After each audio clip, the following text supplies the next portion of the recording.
Hello, and welcome to Top Story Daily Edition.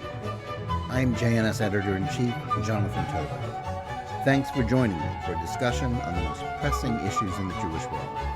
Please like, subscribe, and give us good reviews when you listen to the show. Now let's get started. I was at least partly wrong when I wrote about the reaction to Bradley Cooper's nose last year. The problem is much more serious than I had thought. I refer to the controversy about the actor's portrayal of composer and conductor Leonard Bernstein in the upcoming film Maestro.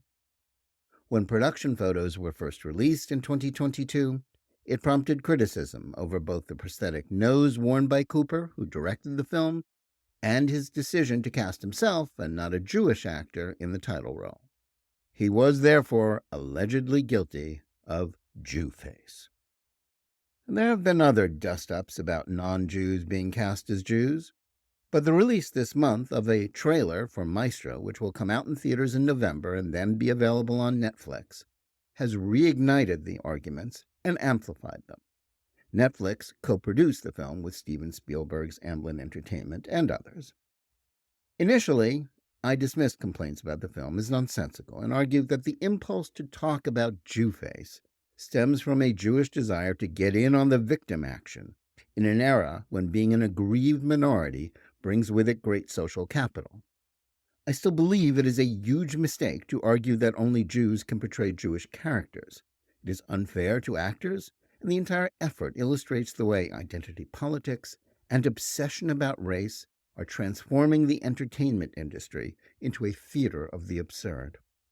The thing that I didn't anticipate when I wrote about the fake controversy last year was that we're now at the point where these complaints are not just coming from marginal figures. The latest iteration of this story is far more serious than that. Some of the voices raising protest about the film and about the prosthetic nose that Cooper wears to embody the character are coming from serious people and organizations in the Jewish world looked to as authorities about antisemitism. Among these serious individuals is Jake Wallace-Simons, editor of Britain's oldest Jewish newspaper, the Jewish Chronicle, and author of the forthcoming book Israelphobia, the newest version of the oldest Hatred and What to Do About It. Simons wrote a piece in The Spectator titled, "Yes, Bradley Cooper's Fake News is Anti-Semitic." Now, Simons argues that the hook-nosed caricature of Jews that dates back to the Middle Ages and was a staple of the Nazi propaganda outlet, Der Stürmer, is so deeply embedded in Western culture that any time a large nose is associated with a Jew, it's problematic. To his credit, he concedes that there is no reason to believe that Cooper is an anti-Semite, but his argument is that the mere appearance of a big-nosed Jew is, if not evidence of an imminent pogrom, something akin to tremors preceding earthquakes. Not satisfied with that, Simons even sought to implicate Bernstein's children in the anti-Semitism. Until now, Jamie, Alexander, and Nina Bernstein, and the foundation that preserves and manages their father's legacy, had ignored the Jew-face brickbats. But this week, they responded with a series of posts on X, formerly Twitter, in which they defended the film, whose making they had authorized. Cooper, they said, had, quote, included the three of us along every step of his amazing journey as he made his film about our father. They went on, it happens to be true that Leonard Bernstein had a nice big nose. Bradley chose to use makeup to amplify his resemblance, and we're perfectly fine with that. We're also certain that our dad would have been fine with that as well. Unquote.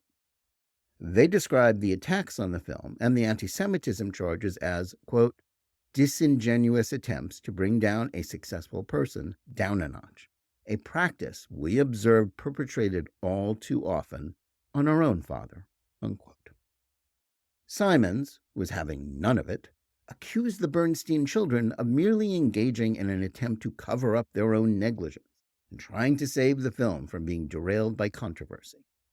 He also claims, as do others, that Bernstein's nose wasn't really all that big, and that Cooper, who had portrayed a character with deformities in a play without elaborate makeup, was wrong to use it in this role.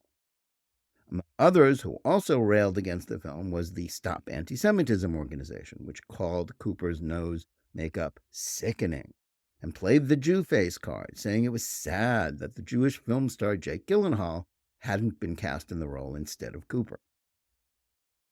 Simons and other Maestro critics are right to speak of the symbolism of antisemitism being deeply embedded in Western culture.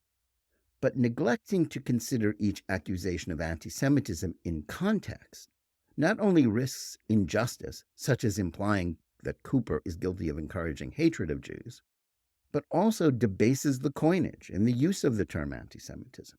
More to the point, making rules about the size of noses that actors can use to help themselves resemble their characters is inherently arbitrary and always subject to interpretation.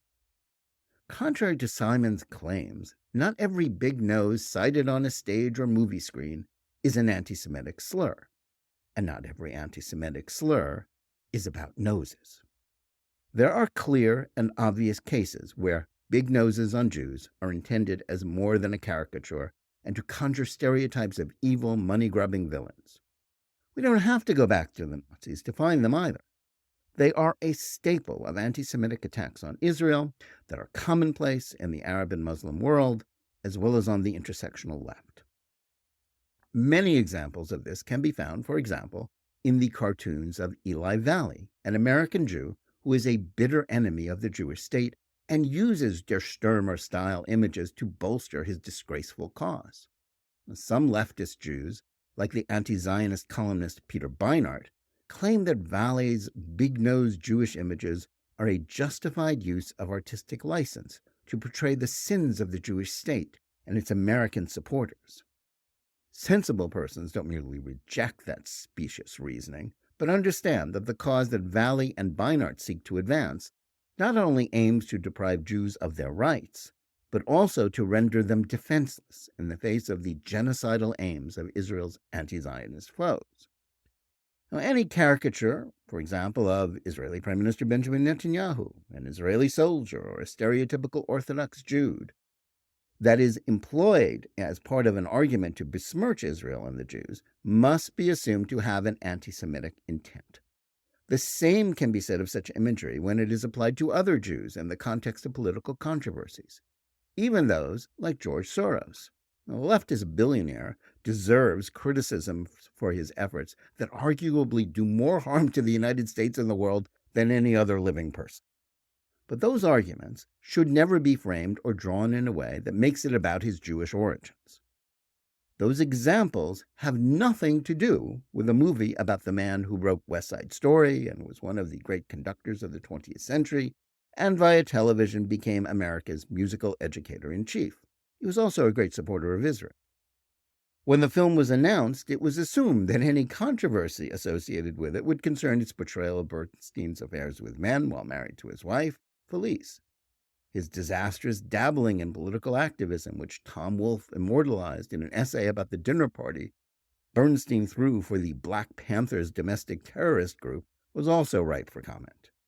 That essay introduced the term radical chic into the modern lexicon. But instead, we are trapped in a pointless argument about a prosthetic nose that sheds no light on the real dangers that Jews face. From the trailer, one might argue that Cooper's cinematic nose seems closer to that of Cyrano de Bergerac. I might add that thankfully Edmond Rostand's great romantic play has no Jews in it, than Lenny Bernstein. But those who paint with such a broad brush, as Simons and others who agree with him do, stretch the term anti-Semitism to include actions that were not intended as hatred and would not have been interpreted by anyone in that way had not the accusation been made.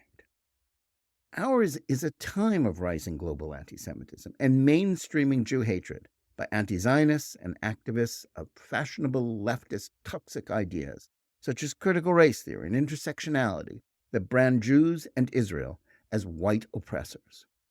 There are more than enough examples of actual anti-Semitism.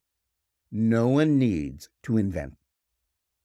Those who can reasonably claim to represent Jewish interests, but are eager for the publicity and screen time on news shows that making such accusations will bring them, need to understand the consequences of their decisions.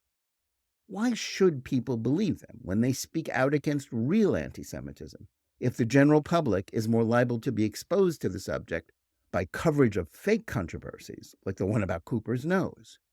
Can we blame those who dismiss the subject entirely if it is brought to their attention only when some supposedly credible authority is crying anti-Semitism against what is obviously a flattering portrayal of a famous Jew like Bernstein?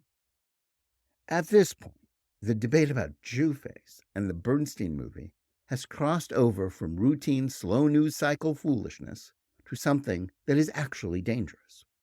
The voices driving the Bernstein movie kerfuffle need to understand the unintended consequences of their empty but attention-getting arguments. Those who are undermining the case against actual anti-Semitism by crying wolf over a nose are doing far more damage to the security of Jews than any good they might intend.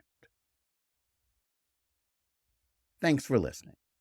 Please remember to tune in every day for Top Story Daily Edition and every week for the full hour-long JNS TV program.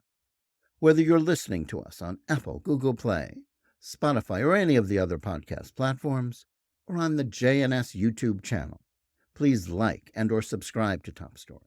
Click on the bell for notifications and give us good reviews. Please write to us at editor@jns.org and let us know where you listen or watch the show and what you think about it. And remember, keep reading and thinking for yourself.